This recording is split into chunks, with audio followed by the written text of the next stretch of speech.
From AI-generated insights to human-reviewed accuracy, this is Neural Newscast, keeping you informed every day. Thanks for joining us for this Neural Newscast deep dive. I'm Lydia, your entertainment correspondent, and alongside Jessica, your travel reporter, we're about to uncover some intriguing stories. On this day in 1775, the United States Marine Corps was established by the Continental Congress in Philadelphia, marking the birth of one of America's key military branches during the Revolutionary War era. Being founded in Philadelphia, right in the thick of the Revolutionary War, shows how urgent the moment was. A practical move to bolster colonial defenses against the British. From a cultural lens, it wasn't just paperwork. It signaled an institution that would weave itself into American identity and the way we tell stories about the Revolution. And if you picture Philadelphia then, streets buzzing with debate and organization, you feel the texture of the place where that pivotal decision took shape. That birth also shaped how people later imagined joint military and naval cooperation, how it would be perceived and dramatized in narratives and ceremonies. But first and foremost, it had an immediate, boots-on-the-ground purpose. It wasn't symbolic, it answered wartime pressure. Amazing how a single vote by the Continental Congress in Philadelphia ripples through military structure and public perception for centuries. It anchors a lasting institution to a specific place and time. Philadelphia, 1775, a touchstone origin. As origin stories go, it blends political necessity with a legacy that culture continues to commemorate. In short, the Continental Congress creates the Marine Corps in Philadelphia in 1775, under Revolutionary War pressure against the British, and the impact endures.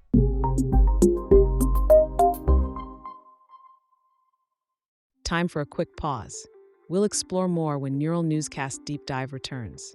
Today we celebrate the birthdays of Martin Luther, 1483, Friedrich Schiller, 1759, and Ennio Morricone, 1928. Martin Luther. Now that's someone whose life rippled far beyond theology, right? Absolutely. Luther was the fiery theologian and reformer who sparked the Protestant Reformation in 1517 by nailing his 95 Theses to the church door in Wittenberg. That image alone feels cinematic. One man, a door, and a world shifting. It changed religious practice, sure, but also social and political structures. Exactly. His courageous stand against corruption in the Catholic Church reshaped Christianity and helped lay groundwork for ideas about individual freedom and modern democracy. Which is fascinating because as a travel reporter, I always think about how beliefs shape places. Luther's reforms influenced everything from church architecture to civic life across Europe. He wasn't just a protester. His ideas about conscience and the authority of Scripture challenged centuries of centralized religious power, influencing legal and political thinking. And those ripples created entirely new cultural landscapes. Towns, universities, and communities reoriented around different ideas of worship and governance. There are some vivid lesser-known angles too, like how his pamphlets spread so effectively because of the printing press, making him an early master of mass communication. Right. The synergy between his message and technology of the time is striking, like an early case of ideas meeting the right medium. And that combination helped ideas about individual conscience and reform travel fast, essential when you're reshaping not just religion but daily life and power balances. It also set the stage for thinkers and artists to wrestle with freedom and individuality, speaks to why Schiller and even later cultural figures found fertile ground in that climate. Speaking of Schiller and Morricone, their presences on this list underscore how different kinds of creativity and dissent can transform culture. Words, music, doctrine.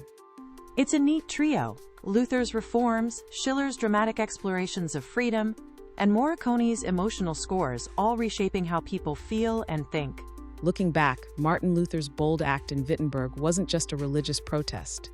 It helped catalyze movements toward personal rights and public debate, legacy that still matters when we talk about justice and reform today.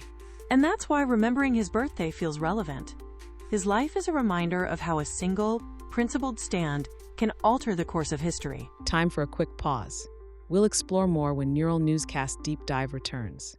You're listening to Neural Newscast. Fresh insights every day.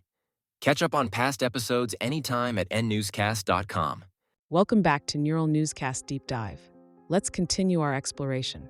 The Pentagon in Arlington, Virginia, has twice as many bathrooms as is necessary, because when it was built in the 1940s, the state of Virginia still had segregation laws requiring separate toilet facilities for blacks and whites. That's striking. Twice as many bathrooms built into such a monumental building, directly because Virginia's laws at the time required separate toilet facilities for blacks and whites. It turns the building itself into a physical record of those segregation laws. You can feel the imprint of policy on architecture, right? Absolutely, and as someone who thinks about places and how they shape experience, it's a reminder that even practical things like restrooms can carry the weight of social systems. For a lead entertainment correspondent, it's also a vivid narrative. Places we think of as purely functional or symbolic often hold these unexpected human stories baked into their design. And for travelers, it's the sort of detail that reframes a visit. You're not just looking at corridors and offices. You're walking through history shaped by Virginia's laws in the 1940s. The fact that there are literally double the bathrooms forces you to confront how segregation was normalized in infrastructure, not just in social policy. It also makes you think about legacy. How long physical traces of discriminatory laws can persist, even after the laws themselves are gone. Exactly.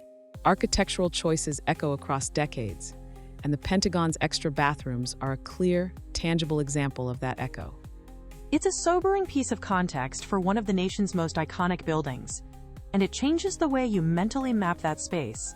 And it shows how history can be read in unexpected places. Sometimes the built environment tells the story more plainly than words. Right, and noticing that story matters, because recognizing these details is part of understanding the full history of a place. That's all for this Neural Newscast Deep Dive. On behalf of Lydia and myself, Jessica, thanks for listening. From daily summaries to deep storytelling, Neural Newscast keeps you informed. Visit neuralnewscast.com for more ways to listen and explore. At Neural Newscast, we mix real voices with AI-generated ones to bring you fast, high-quality news. Every story is created with AI but reviewed by humans to keep things accurate and fair. While we do our best to prevent mistakes, AI isn't perfect, so double-check key facts with trusted sources. Want to know more about our AI process? Head to nnewscast.com.